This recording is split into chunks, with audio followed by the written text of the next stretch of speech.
Un plateau, deux invités seuls devant les caméras.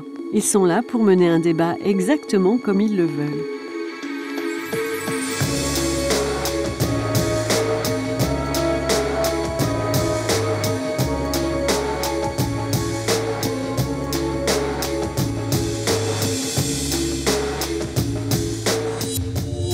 Premier invité, qui êtes-vous? Je m'appelle Franck Ramu, je suis directeur de recherche au CNRS et je m'intéresse au développement cognitif de l'enfant. Comment est-ce que l'enfant apprend à parler? Comment est-ce qu'il acquiert ses compétences sociales? Et donc je m'intéresse particulièrement aux troubles du développement de l'enfant, à savoir la dyslexie, les troubles du langage et l'autisme. Et j'essaye de comprendre ce qui dysfonctionne peut-être chez ces enfants au niveau cognitif, au niveau cérébral et au niveau génétique. Même question, pouvez-vous vous présenter? Eh bien, je m'appelle Nicolas Georgieff, je suis psychiatre, pédopsychiatre. Je suis responsable d'un service de pédopsychiatrie à Lyon qui inclut le centre d'évaluation et de diagnostic de l'autisme régional. Je suis professeur de psychiatrie de l'enfant et de l'adolescent à l'université Lyon 1 et je suis membre associé de l'Institut des sciences cognitives à Lyon où là aussi nous conduisons des recherches sur l'autisme. Vous avez maintenant 30 minutes rien que pour vous, avec, comme point de repère, une lumière rouge qui s'allumera si on a besoin de vous interrompre. Première partie du débat. Autisme, la médecine impuissante, je dirais non, pas impuissante. La médecine en question, oui, certainement. Et notamment, dans ces derniers mois, il y a un certain nombre de pratiques cliniques pour l'autisme qui ont été remises en cause. Et c'est dans l'ordre des choses, c'est-à-dire que la médecine doit se remettre en cause régulièrement au fil de l'avancement des connaissances scientifiques.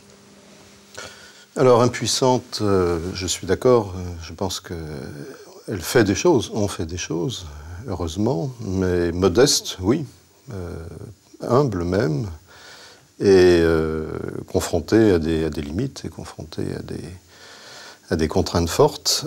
Encore, il faudrait distinguer dans le champ médical ce qui relève du diagnostic, où là, il y a eu quand même beaucoup d'avancées, beaucoup de progrès quantitatifs et qualitatifs, de l'évaluation, c'est la même chose.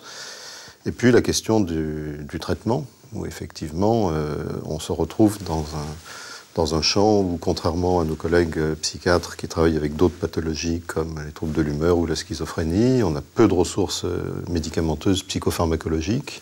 Donc la question qui se pose vraiment est sans doute de savoir qu'est-ce qui va, dans le champ des pratiques de l'autisme, rester dans le champ à proprement parler médical et à quel point la médecine va être partenaire d'autres professionnels et d'autres champs d'action.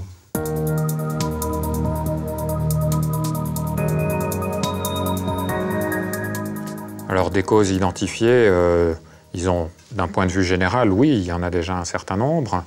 Il y a tout un grand nombre de données sur des facteurs génétiques impliqués dans l'autisme, qui est un secteur en développement phénoménal actuellement, et on découvre quasiment une nouvelle mutation chaque semaine.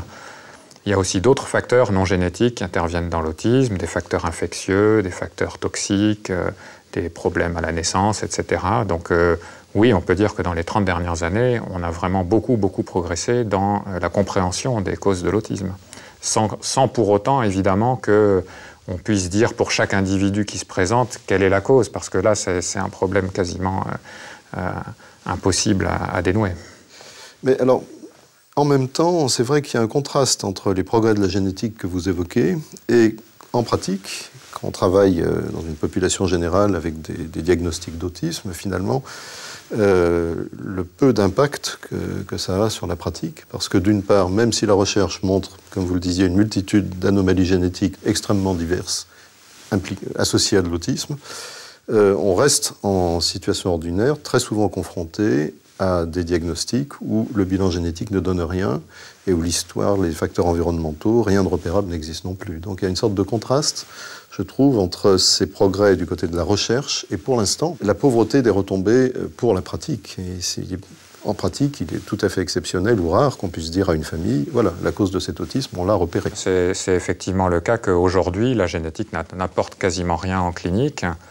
c'est un problème d'une part de connaissance, qu'on a des facteurs génétiques impliqués dans l'autisme, on ne connaît pas tous les gènes impliqués, on ne connaît pas forcément leur mécanisme d'action, etc., etc. Et on sait qu'il va y en avoir une très longue liste. Et c'est d'autre part un problème de moyens d'investigation et puis de la grande complexité de tous ces facteurs. Donc, ce qui se passe, c'est que quasiment chaque patient a sa propre mutation privée, enfin, pour ceux qui ont des mutations, il n'y a pas que ça non plus, ce qui fait que pour un patient qui se présente, s'il a une mutation, ça peut être dans n'importe lequel des gènes qui sont associés à l'autisme, qu'on ne connaît pas tous. Et puis quand c'est dans un gène, eh ben, ça peut être à n'importe quel endroit de la séquence et on ne sait pas où chercher. Et le seul moyen de chercher systématiquement, ça serait de séquencer tout le génome, mais c'est très coûteux. Et bon, de toute façon, pour l'instant, l'intérêt pour le patient lui-même est loin d'être démontré. Il y a peut-être deux choses que je voudrais préciser, effectivement. L'une, c'est qu'au moins, il y a eu un progrès en quelque sorte négatif, mais qui est quand même important, c'est qu'on a abandonné un certain nombre d'hypothèses simplistes sur les causes de l'autisme, et finalement, il vaut mieux avoir une vraie reconnaissance de son ignorance que de croire à des causes imaginaires. Je ne pense pas seulement à ce qui avait été dit sur les facteurs psychogènes il y a un certain temps, mais même aussi à des hypothèses multiples impliquant l'alimentation, etc. Bon, il y a quand même là une prise en compte, enfin une critique d'un certain nombre d'hypothèses trop simples. Bon, du coup, on est confronté effectivement à la complexité et à l'inconnu. Et puis, il y a quand même deux types d'autisme. Il y a vraiment ceux où on repère quelque chose et on voit clairement que l'autisme est associé à une pathologie développementale qui affecte le développement du cerveau. Et on a un diagnostic métabolique, génétique clair. Puis la majorité des cas, au moins pour la population que j'observe, où on reste effectivement dans un champ d'inconnu, ce qui est compliqué pour les parents et pour les familles d'ailleurs. Ce qui suppose un vrai travail d'explicitation auprès d'eux sur cet inconnu. Alors, je suis content que vous pensiez à mentionner les causes qui ont été rejetées. Peut-être ça vaut la peine d'être un petit peu plus explicite là-dessus, puisque bon, il y a eu toute une tradition remontant à Bettelheim, mais aussi à d'autres personnes qui vraiment incriminaient finalement l'attitude des parents vis-à-vis de l'enfant, soit la manière de l'élever, soit la manière de l'aimer, soit la manière de se comporter avec lui, et qui en faisaient la cause primaire de l'autisme. Et je pense que ce sont des croyances à propos des causes de l'autisme qui sont encore assez répandues en France finalement.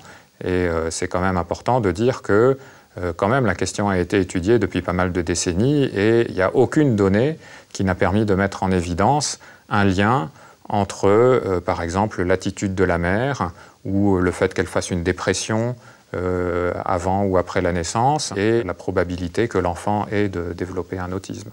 Effectivement, vous avez cité Bettelheim, Kanner lui-même, quand Kanner, qui est l'inventeur, le découvreur de l'autisme, dans une première partie de sa carrière, et lui n'était pas psychanalyste, va impliquer la psychologie parentale. Il va ensuite lui-même revenir sur cette hypothèse à la fin de sa vie, mais il a été le premier à le faire. Et puis beaucoup d'autres, et en particulier ceux qui ont été les fondateurs de la pédopsychiatrie française, étaient beaucoup plus prudents et ont toujours pensé que la psychanalyse n'avait pas grand-chose à dire sur les causes. Mais c'est vrai que là, il y a eu un vrai débat et que ce débat est en train de se clarifier. Mais comme toutes les maladies dont la cause est inconnue, on voit une inflation imaginaire des hypothèses étiologiques qui partent dans toutes les directions, souvent des croyances dans les intoxications. La question du toxique environnemental, de ce qu'on mange, de ce qu'on respire est très présente. À chaque fois qu'on ignore la cause d'une maladie, on l'a vu pour la sclérose en plaques. Et ces hypothèses sur la filiation, sur la psychologie parentale, sur l'histoire même transgénérationnelle, elle fait partie de l'imaginaire humain. On la voit régulièrement sollicitée, et pas seulement dans le champ psychiatrique. Ça fait partie des croyances, par exemple, qu'on trouve dans certaines populations, autour de l'étiologie de la maladie mentale. Et ça, on peut porter un regard critique, effectivement, là-dessus. À ceci près que, même sans la psychanalyse, souvent les parents se sentent coupables et cherchent dans leur histoire personnelle des causes, et qu'il y a un vrai travail pédagogique à faire pour essayer de les libérer de cette recherche d'explication.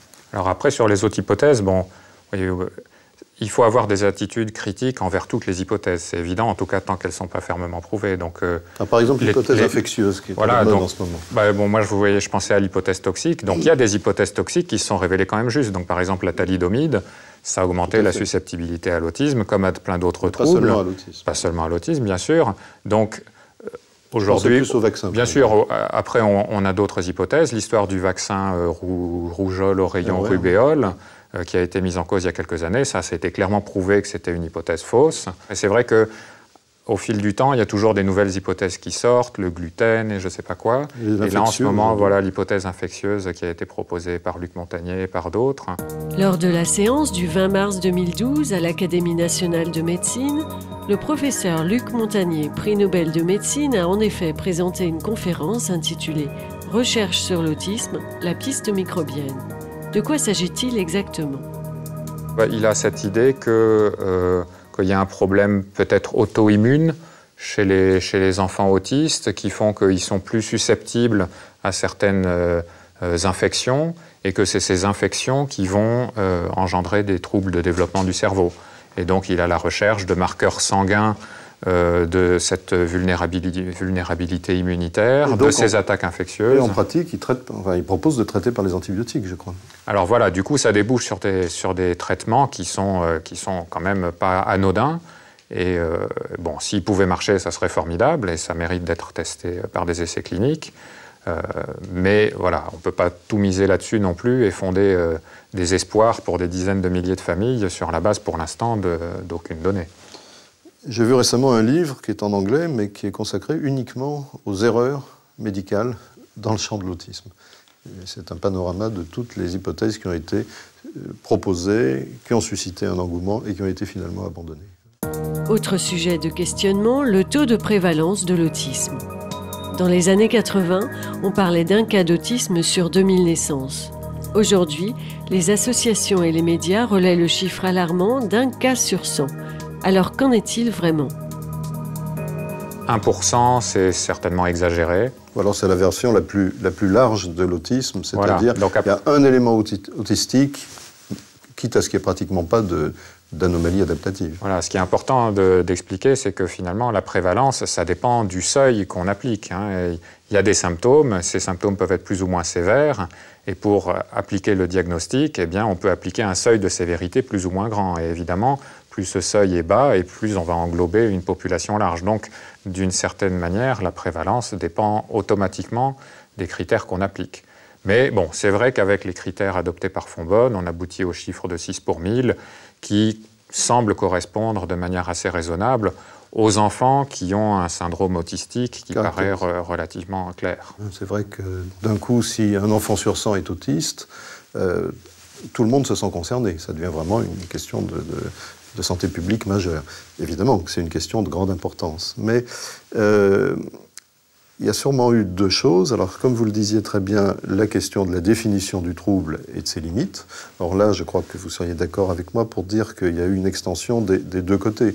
On a défini l'autisme à la fois de plus en plus dans le champ de la déficience, avec des anomalies génétiques ou métaboliques clairement identifiées, et puis de plus en plus aussi du côté de la normalité ou du presque normal, avec des sujets d'intelligence normale, tout à fait adaptés, enfin presque adaptés, voire bien adaptés, mais qui ont des traits autistiques. Alors en tirant sur les deux champs du spectre, les deux extrémités, on élargit beaucoup. Mais il y a aussi eu sans doute un effet réel d'augmentation de diagnostic, cette fois qui n'est pas seulement dû aux définitions spectrales de l'autisme, c'est le fait qu'il y a eu un gros progrès dans la pratique du diagnostic. Les centres d'évaluation qui ont été mis en place au cours des 10 dernières années, les centres de diagnostic, et je crois qu'aussi on porte plus de diagnostics qu'autrefois.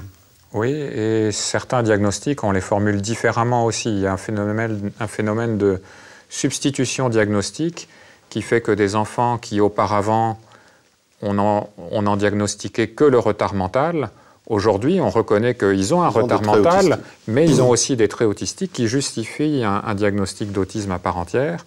De même que des enfants qui peut-être avant avaient simplement un diagnostic de retard de langage ou de mutisme. Aujourd'hui, on reconnaît qu'ils appartiennent au spectre autistique à part entière. Et donc, du coup, il y a un phénomène de substitution de diagnostic qui augmente en apparence les chiffres de prévalence de l'autisme. Après, effectivement, la question, est-ce qu'il y a des vrais facteurs environnementaux qui seraient en augmentation et qui expliqueraient une augmentation véritable du nombre de cas? Actuellement, c'est très difficile à dire. Je ne connais pas de données qui permettraient de l'affirmer. Moi non plus. Mais voilà, là, on est confronté à l'inconnu. Voilà, on ne peut jamais dire jamais.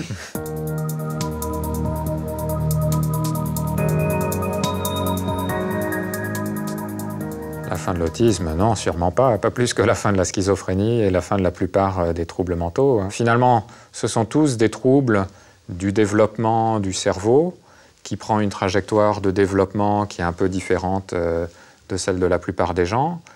Et dans ce genre de circonstances, on n'a aucun moyen de réparer le cerveau, de lui faire reprendre une trajectoire développementale différente. Une fois qu'il s'est engagé dans une voie qui n'est pas la bonne, malheureusement, on ne sait pas réparer cette perturbation du développement cérébral.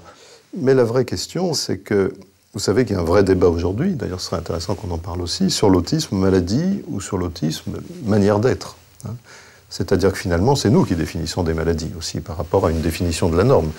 Il y a évidemment la souffrance réelle, adaptative de personnes qui ne sont pas en mesure de vivre, de profiter de la vie comme elles le devraient ou comme elles le souhaiteraient. Mais il y a aussi une désignation et une définition de la différence comme maladie. Je sais que des associations d'autistes adultes seraient absolument révoltées par l'idée même de la fin de l'autisme, parce que pour eux, être autiste, c'est une manière d'être dont ils demandent qu'on la reconnaisse comme telle. Donc vraiment, voilà ce débat sur le front de la question, vraiment de savoir si on a affaire à une maladie ou pas. Donc là, effectivement, la fin de l'autisme, ce serait absolument inacceptable pour ces groupes. Par contre, effectivement, la fin des parcours des combattants des familles, la fin des périples à la recherche des aides, des subventions, des dispositifs d'accueil, des lieux de soins, enfin la fin de l'autisme comme une cause de souffrance majeure pour les familles, alors ça c'est l'objectif. Bien sûr, et sur la question de l'autisme, maladie ou style, en quelque sorte, je pense que le discours des personnes autistes de haut niveau est tout à fait recevable, au moins pour une partie des personnes autistes qui leur ressemblent. Effectivement, la normalité, elle est définie par rapport à ce qu'on trouve dans la population. C'est la moyenne de l'être humain dans la population. C'est la majorité. Donc, c'est pas un jugement de valeur, c'est pas quelque chose de normatif, c'est juste, voilà, c'est statistique. Donc, effectivement, il y a des gens qui sortent un petit peu de la norme et qui ont un peu plus de mal à s'intégrer. C'est certain que par rapport à ces gens-là, c'est la société qui doit faire une partie du chemin et qui doit les accepter aussi telles qu'elles sont. Maintenant, voilà, on parle des autistes de haut niveau. Est-ce que le même discours peut être tenu pour les enfants autistes qui ont un grave retard mental, qui ne parlent pas du tout, qui s'automutilent, qui ont des troubles de... Donc, et voilà, il y a des limites, forcément. Je pense que les enfants qui sont les plus sévèrement atteints aussi ont une grande souffrance de ne pas pouvoir s'intégrer avec les autres enfants, de ne pas pouvoir avoir accès aux apprentissages, de ne pas pouvoir accéder à une certaine autonomie. Et eux, ils méritent véritablement une approche de type médical et thérapeutique autant qu'on puisse leur offrir. Donc qu'est-ce qu'on peut faire finalement pour les enfants qui ont vraiment un autisme sévère, qui ont des troubles manifestes du développement? Finalement, la revue de la littérature scientifique qui a été produite par la Haute Autorité de Santé montre qu'il y a un certain nombre d'approches thérapeutiques qui ont une certaine efficacité, qui font progresser le développement intellectuel de l'enfant, qui font progresser son développement en langage, qui font progresser son autonomie, et donc qui donnent, disons, des grades de fiabilité à différentes pratiques thérapeutiques, donc comme l'ABA, comme le programme TEACH, le programme Denver, qui sont tous des programmes qui sont extrêmement finalement proactifs par rapport aux apprentissages de l'enfant et qui, contrairement aux approches psychanalytiques qui sont plus décriées, et enfin surtout qui n'ont pas prouvé d'efficacité particulière, qui se contentent plus d'observer l'enfant, d'essayer d'interpréter ce qu'il fait, mais finalement sans trop intervenir et sans véritablement avoir d'ambition éducative importante pour ses enfants. Alors moi je voudrais mettre un petit bémol parce que je crains qu'il y ait des effets de mode, qu'il y a aussi des effets de lobbying, qu'il y a véritablement pas seulement des arguments scientifiques, mais aussi beaucoup de choses qui poussent pour que certaines méthodes revendiquent un taux d'efficacité qu'elles n'ont pas nécessairement, même si elles ont une certaine efficacité. Et je crois que là, la sagesse, c'est de revenir aux publications, mais vraiment aux publications vues de près. L'autre volet, c'est que effectivement, toutes les pratiques qui sont référées classiquement à ce qu'on va appeler le soin en pédopsychiatrie, elles ont une faille majeure, et je pense que pour un chercheur comme vous, mais je suis aussi un peu chercheur, moins, c'est rédhibitoire. C'est qu'effectivement, elles n'ont pas fait même pas, je dirais, la preuve de leur efficacité dans le langage de la science, avec des études contrôlées, mais le plus souvent, elles n'ont pas encore même tenté de le faire. Alors, il va falloir effectivement en faire la preuve. Donc, il va falloir faire des recherches, donc il va falloir faire des études. Mais là, on bute sur une question qui dépasse très largement l'autisme. C'est toute la question de l'évaluation des psychothérapies. Tout à fait. Et l'autisme est une sorte de porte qu'on va ouvrir, et derrière, on trouve la question de l'évaluation d'une multitude de pratiques en psychiatrie qui n'ont pas fait la preuve de leur efficacité. Après, en France, et c'est ça quand même qui est étonnant, c'est que finalement, les psychothérapies, ça s'évalue partout. Je veux dire, dans tous les pays développés où il y a une recherche médicale. Ça s'évalue partout, sauf en France et dans quelques pays affiliés à la France. Il y a vraiment une particularité culturelle qui induit sur le terrain un retard phénoménal pour les patients. Oui, d'ailleurs, un diagnostic à faire, d'ailleurs, pour comprendre pourquoi cette réticence à l'évaluation. Et puis, il y a aussi des facteurs un peu plus triviaux, financiers. Il faut aussi, à ce moment-là, consacrer de l'argent à la recherche sur les pratiques et à la recherche en clinique. Mais ça, je pense qu'il y en a de l'argent. Il y a le programme hospitalier de recherche clinique qui a d'énormes budgets. Et je n'ai pas connaissance qu'il y ait beaucoup d'essais thérapeutiques sur les psychothérapies qui lui soient proposés et qui soient rejetés. À mon avis, il y en a très très peu qui sont proposés. Donc il y a vraiment un déficit de propositions de recherche sur les psychothérapies à la base. Alors soyons scientifiques, commençons par augmenter les propositions et on observera si les financements suivront. Mais non, je pense qu'effectivement il y a un effort à faire et que les praticiens doivent remettre en question leur pratique. Ça renvoie à un point qui est aussi en lien avec notre dialogue aujourd'hui. Je crois que c'est les liens entre les chercheurs et les cliniciens. Moi je crois qu'il est essentiel pour le bien de tout le monde, et en particulier des autistes, mais pas seulement, et de leur famille, c'est que les cliniciens, les praticiens et les chercheurs, qui ont vraiment des cultures, par exemple la culture de la quantification, la culture de l'objectivation, ou pas, ou des résistances, ou des réticences, mais les deux sont fondés. Moi, je comprends aussi bien qu'un clinicien ait une réticence à l'objectivation à cause de sa pratique, et que ce soit absolument insupportable pour un chercheur qui ne croit que dans l'objectivation des faits. Je crois que là, il y a un enjeu majeur qui est dans le rapprochement de la recherche et de la clinique en psychiatrie.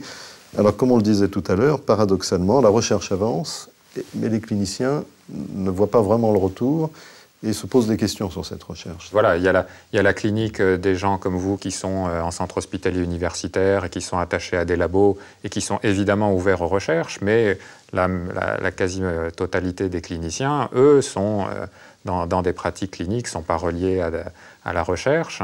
Et je pense que ce qui leur manque avant tout, c'est déjà ne serait-ce que de tenir à jour leurs connaissances scientifiques sur leur domaine d'activité précis, finalement, et non seulement sur les causes des troubles qu'ils ont à prendre en charge, mais également sur les pratiques thérapeutiques qui sont validées ou pas. Là, je pense qu'il y a un grand déficit au niveau de la formation continue. On pourrait même mettre en cause le code de déontologie médicale. Finalement, ça fait partie du code de déontologie médicale de tenir à jour ses connaissances scientifiques et de mettre en œuvre des thérapies validées. Et là, je pense qu'il y a quand même un grand déficit en pédopsychiatrie en France.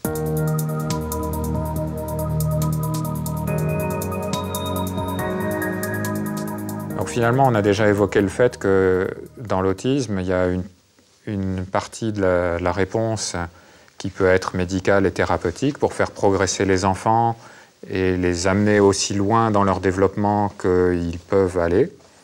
Et puis il y a aussi une réponse de la société qui doit faire aussi une partie du chemin et les accueillir aussi tels qu'ils sont et les intégrer autant que possible dans la société telle qu'elle est. Et en particulier au niveau de la scolarisation, qui est finalement un des gros points noirs de la prise en charge de l'autisme en France, qui est que la plupart des enfants autistes ne sont pas scolarisés, alors même que depuis 2005 et la loi sur le handicap, c'est une obligation absolue de proposer à chaque enfant une scolarisation éventuellement adaptée à ses besoins. Et d'ailleurs, la France a déjà été condamnée à 2 reprises par le Conseil de l'Europe pour défaut de scolarisation des enfants autistes. Donc il y a vraiment un réel problème à ce niveau-là qui doit être absolument résolu. Mais en arrière-plan, il y a vraiment la question des ressources. Et je crois que la question des ressources dans le pédagogique, mais aussi dans les lieux de vie, dans les structures médico-sociales. Enfin, les carences sont multiples. Un des effets majeurs de la création des centres ressources autisme et des centres d'évaluation et de diagnostic, ça a été d'abord de révéler l'importance de la demande, des demandes non satisfaites et l'importance des carences. Ce qui d'ailleurs a mis ces centres de diagnostic et ces centres ressources dans une position compliquée supposés répondre à des demandes, ils ont d'abord été des révélateurs des carences et des besoins non satisfaits. Bon, il y a un problème de moyens qui est évident, hein, bien entendu. Donc, pour que des enfants autistes sévères puissent aller à l'école, il faut des auxiliaires de vie scolaire. Et d'autant plus que le champ de l'autisme s'élargit. Bien sûr, bien sûr. Donc, des problèmes de moyens, il y en a, c'est incontestable. Mais ce n'est pas le seul problème. Il y a vraiment des problèmes d'opposition idéologique à la scolarisation des enfants autistes, non seulement de la part de l'éducation nationale, de certains enseignants ou directeurs d'établissements qui freinent, mais aussi de la part de certains pédopsychiatres qui, dans les commissions, s'opposent à la scolarisation d'enfants autistes pour les garder dans leur institut médico-social. Donc il y a vraiment aussi une révolution à faire, là encore, pour que vraiment tout le monde s'engage pour la scolarisation de tous les enfants d'une manière adaptée, sachant que c'est bien gentil de demander plus de moyens, mais il faut être clair, plus de moyens pour faire quoi? Parce que finalement, il y a déjà quand même pas mal de moyens dans l'autisme. Il y a beaucoup de ces institutions hospitalières ou médico-sociales qui prennent en charge beaucoup d'enfants autistes, mais le problème, c'est que c'est d'une manière pas satisfaisante. Donc, est-ce qu'on doit mettre encore plus d'argent dans les mêmes structures qui vont reproduire ad vitam aeternam les mêmes modèles qui ne fonctionnent pas? C'est pas évident pour moi. Donc, je pense que plus de moyens, oui, mais on sera plus légitime à demander plus de moyens si on appliquera des prises en charge qui apportent un réel bénéfice aux enfants. Ce qu'on pointe là, c'est qu'il y a une hétérogénéité de pratiques et qu'effectivement, il faudrait y voir beaucoup plus clair. Mais l'intégration scolaire, la scolarisation, c'est la priorité. Hein. Et en aucun cas, on ne peut opposer les pratiques de soins aux pratiques pédagogiques. Jamais. Après, au-delà de la scolarisation, évidemment, il y a le problème des adultes autistes qui sont actuellement aussi les grands perdants du système parce qu'on essaye de faire beaucoup de choses pour les enfants, mais en même temps, les autistes, une fois qu'ils sont majeurs, il manque beaucoup de lieux d'accueil, et puis aussi, il manque beaucoup de... Le lieu d'accueil, finalement, c'est la société, c'est là qu'ils doivent vivre, et c'est vrai qu'ils ont beaucoup de mal à s'intégrer professionnellement, par exemple, et là, il y a vraiment un regard à changer, et il y a, en tout cas pour les autistes de haut niveau, il y a plein de choses à tirer de leurs compétences, ils ont vraiment une place à trouver, mais c'est difficile parce qu'ils ont des difficultés de relations sociales et on doit être capable de prendre en compte leurs particularités pour leur faire donner ce qu'ils ont le meilleur. Peut-être que là, ce qui est très compliqué, c'est le dosage entre ce qu'on met en place pour faire évoluer le sujet vers une forme un peu plus de normalité et ce qu'on met en place par ailleurs pour s'adapter à son handicap tel qu'il est. Et l'autre point, là, et en particulier à propos des adultes, mais je pense que c'est vrai aussi pour les petits-enfants, c'est une autre dialectique qui est de savoir si on centre les efforts thérapeutiques, éducatifs, acceptons de rassembler ainsi toutes les pratiques qui visent à faire changer l'enfant et à favoriser son développement. Est-ce qu'on focalise les efforts, et ça c'est une question que je pose aux chercheurs du coup, sur les points faibles, sur ce qui ne fonctionne pas. Par exemple, on sait que les autistes ont un problème majeur en général avec le langage oral. Est-ce qu'on va déployer tous les efforts du côté de l'oralité d'emblée, ou est-ce que, et c'est une autre dialectique, on essaye de les saisir par leurs points forts et d'utiliser leurs compétences cognitives. Parce qu'un des acquis majeurs des travaux cognitifs de ces 15 dernières années, c'est de révéler la multitude des compétences, voire des talents, voire des hyper-compétences qu'ont des enfants, même avec un aspect déficitaire. Alors là, il y a un vrai débat autour, par exemple, de l'éducation structurée. Hein. Je fais référence à Laurent Motron, qui défend beaucoup plus qu'une éducation structurée intensive pour centrer sur les points faibles, des approches plus souples qui vont à la rencontre des points forts, voire qui les démasquent là où on ne les voyait pas. Par exemple, la capacité de l'autiste à extraire des structures dans une multitude de configurations, ou son intérêt, non pas pour le langage verbal, mais pour l'écrit. Finalement, ce qui est étonnant en France, mais c'est vrai aussi dans beaucoup d'autres pays, là pour le coup, c'est qu'il y a une discontinuité toujours entre l'enfance et l'âge adulte. Souvent, on sépare les choses à la majorité, à 18 ans. C'est même vrai dans les critères diagnostiques, même dans les classifications internationales. Il y a des critères diagnostiques pour l'enfant et puis d'autres pour l'adulte, comme si ce n'étaient pas les mêmes individus qui, enfants, devenaient finalement adultes, et comme s'il n'y avait pas une continuité entre les troubles de l'enfant et les troubles de l'adulte. Donc là, je pense qu'il y a vraiment une réflexion à faire sur cette histoire de continuité entre l'enfant et l'adulte, de trajectoire de vie, à la fois au niveau des critères diagnostiques, au niveau des approches thérapeutiques et au niveau de ce que la société met en place comme prise en charge et comme aménagement pour ces individus.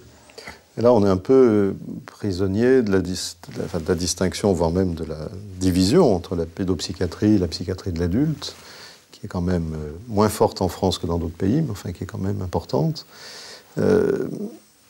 Bon, ce sera une perspective développementale sur la vie que vous évoquez. Mais alors, qu'est-ce que vous diriez sur le moment où le développement, ça s'arrête quand? Ça dure jusqu'à quand? À partir du moment où on cherche à mettre un seuil, on est foutu, il n'y a pas de seuil.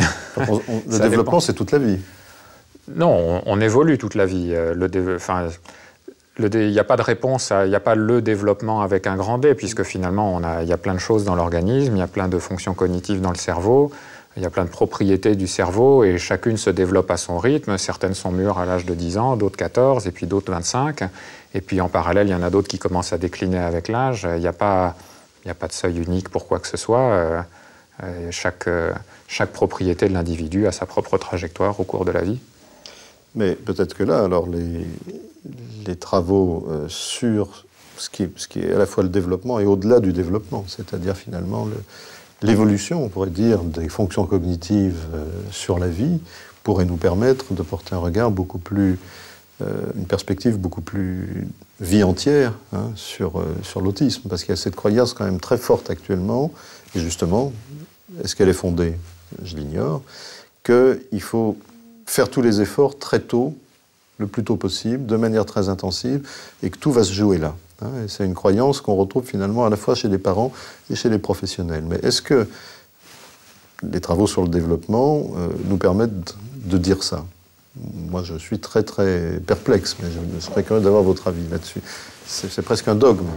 C'est une question compliquée, parce que c'est vrai que cette histoire des périodes critiques dans le développement, ça a été beaucoup surgonflé, on va dire. Ça a été très exagéré. Et c'est vrai qu'il y a des âges auxquels certains apprentissages se font beaucoup plus facilement que plus tard. En même temps, l'idée qu'il y a une fenêtre qui se ferme tel jour à telle heure est évidemment absurde.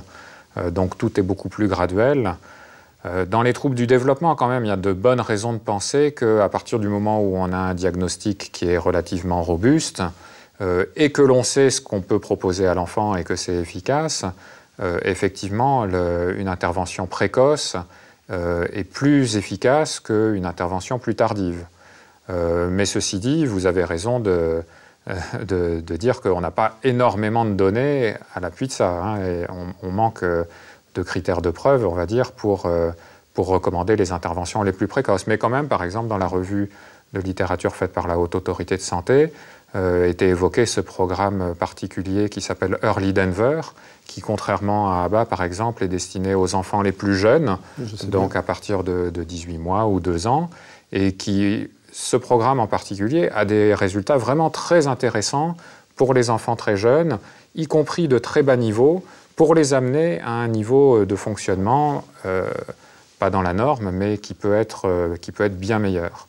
Donc, on a, je pense, au moins un programme d'intervention précoce qui permet de documenter le fait que quand on s'y prend bien au bon moment, il y a des résultats intéressants pour au moins une partie des enfants. Peut-être qu'on peut dire aussi que des changements importants sont possibles chez des adolescents, voire chez des jeunes adultes, en particulier dans le travail sur les cognitions sociales, sur les savoir-faire sociaux, sur les interactions, et que là, il y a des marges de progression qui sont beaucoup plus importantes qu'on ne le pense, parce qu'on aurait tendance à dire, voilà, on va véritablement faire changer les choses très tôt, après, il s'agit juste d'ajuster le sujet à l'environnement ou l'environnement au sujet, mais il n'y a plus grand-chose qui puisse changer.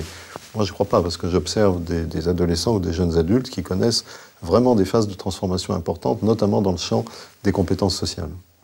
Bien sûr, et donc ces évolutions, vous les observez chez des adolescents parce que peut-être ils n'ont pas eu la chance d'être diagnostiqués et pris en charge plus tôt, mais on ne peut pas savoir s'ils l'avaient été, ou même, on n'aurait pas obtenu un meilleur résultat. Voilà, non, on peut probablement toujours faire plus et plus tôt, mais je voulais simplement dire qu'il ne semble pas que ce soit figé à un moment donné. Bien entendu.